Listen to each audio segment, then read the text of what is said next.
Hey guys, and welcome back to Vlogs and Frogs. My name's Ryan Peterson.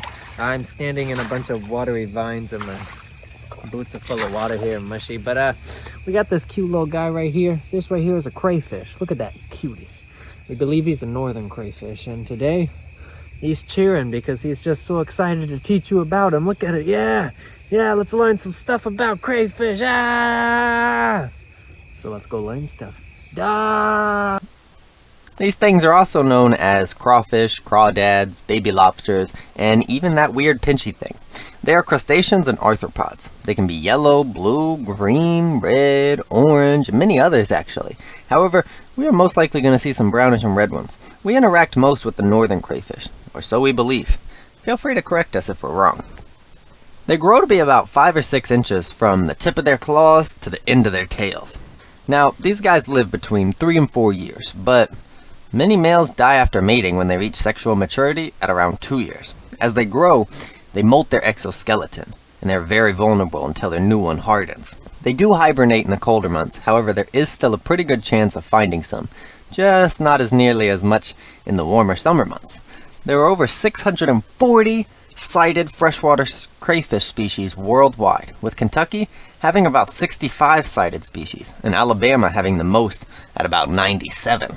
Actually, the southeastern United States is the epicenter of crayfish diversity in the U.S. They breathe through gills in the water and can also breathe air. They can actually survive several days out of water with moist gills and several months in humid environments. That's wild! All crayfish burrow to keep close to groundwater. It's their best friend. This allows crayfish to travel across land using that connection, being able to burrow down and get to that water when necessary.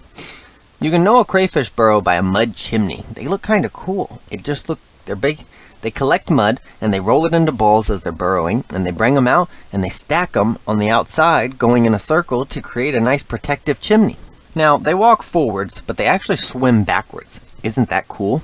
They use their mermaid-like tail to propel them backwards as fast as they can, away from any possible threat, like my big skeleton hands. After they're born, they live on their mama's eggs on the underside of their tails, and they stay that way through a few molts before they finally go independent and they figure out their own life. Now, something cool about Louisville is first discovered in 2006.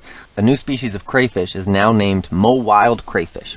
It took until 2019 to identify the species as a separate species. That's crazy. That's a long time. And in 2021, it was named by a Louisville-based outdoor company called Go Wild. The new species was named in an auction held by the Department of Fish and Wildlife.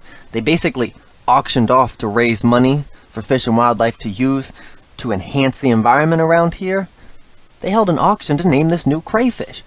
Now, this crayfish is endemic to Kentucky, and that means it's only found within Kentucky as of now. It's also considered endangered, only being found in some waters in Jefferson County, Bullitt County, and Meade counties. And that's the Louisville crayfish. They are omnivores, and they feed on a variety of insects, snails, plants, and even dead matter. Kinda like a little Roomba. The primary predators of crayfish when they're young and eggs are other crayfish and fish. You gotta watch out. It's gonna be your own people. Most adult crayfish are preyed upon by large fish, otters, raccoons, mink, snapping turtles, and great blue herons. And of course, people. People do eat them. Europeans consider them a delicacy. In America, they're more of a tasty afternoon snack at the cookout or buffet. Louisiana actually supplies about 90% of them in the entire U.S. They supply 100 to 120 million pounds per year. That's crazy. And even more crazy, listen to this.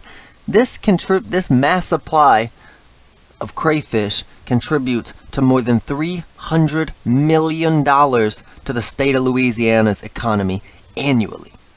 So, go Louisiana. Well, anyways, thanks for tuning in and joining us on this adventure. We hope you learned something cool, and we hope to see you next time right here on Vlogs and Frogs. Love ya. Bye.